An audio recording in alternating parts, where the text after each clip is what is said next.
our talk about the inferior shoulder dislocation, we will start with an introduction.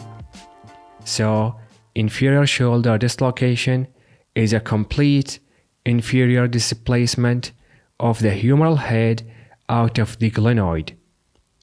And inferior shoulder dislocation is rare.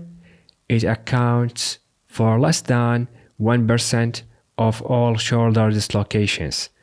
In comparison with the anterior shoulder dislocation, the anterior shoulder dislocation is the most common, accounting for up to 95% of all shoulder dislocations. Now, regarding the mechanism of injury, so for the inferior shoulder dislocation to be achieved, there should be a severe abducting force on the humerus causing hyperabduction. So there should be a force pushing on the humerus from downward to upward, causing abduction and hyperabduction. And in that position, the humerus will act as a lever and the acromion act as a fulcrum.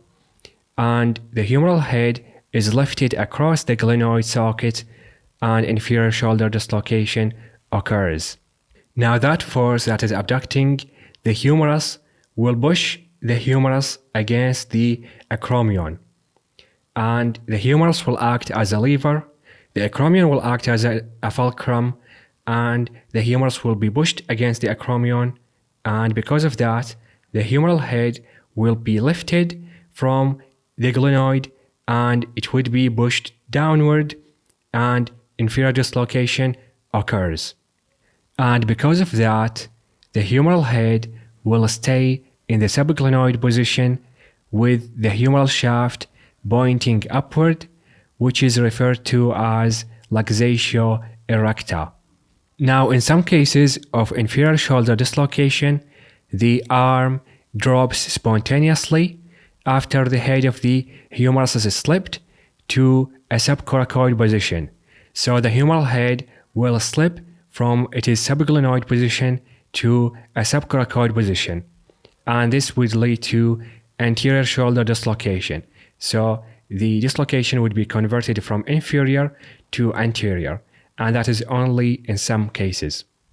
Now, when the inferior shoulder dislocation occurs, there would be an associated injuries in addition to the dislocation itself. And those include avulsion of the shoulder joint capsule and the surrounding tendons around it.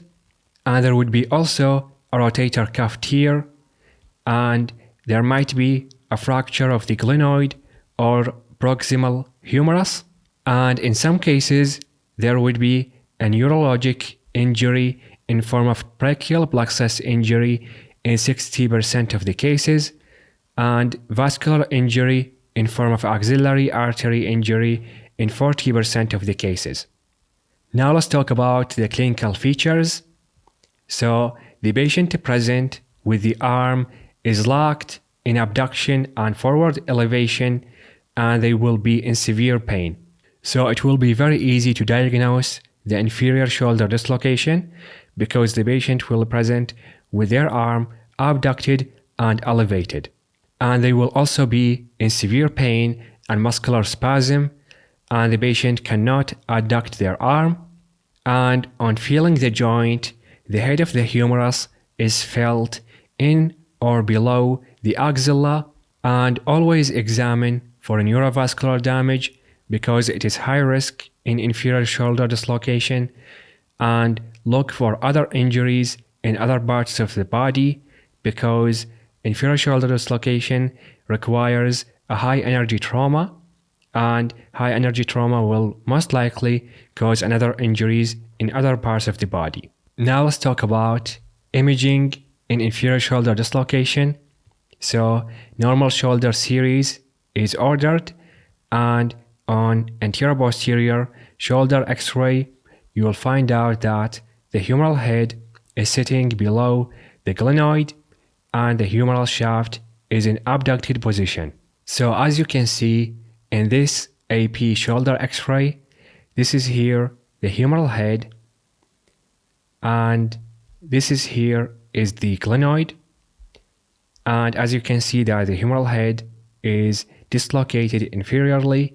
It is sitting inferior to the glenoid, and the humeral shaft is in abducted position.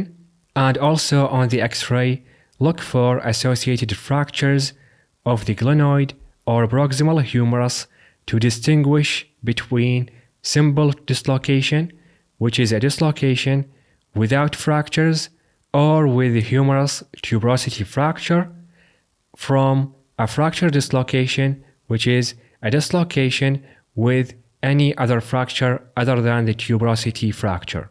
Now also in imaging, the MRI scan is required to evaluate for labrum tears and capsular tears, and also to look for rotator cuff tendon tears.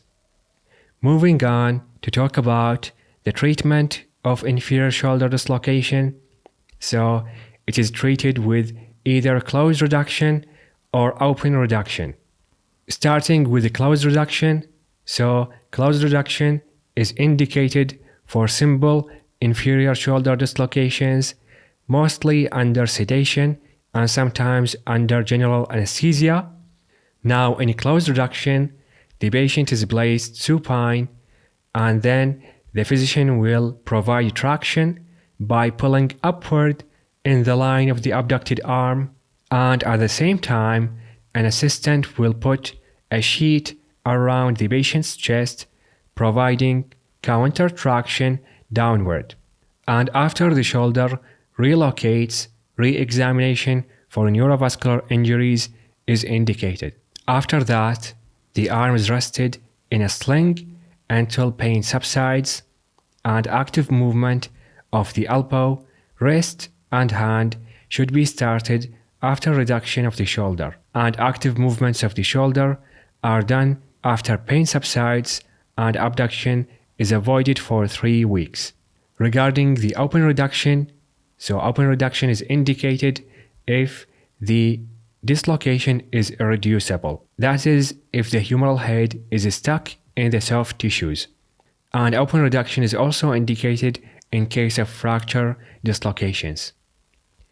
Now, arthroscopic or open repair to the capsulo-labral structures and to the rotator cuff tears after reduction is indicated to active younger patients for them to go back to activity.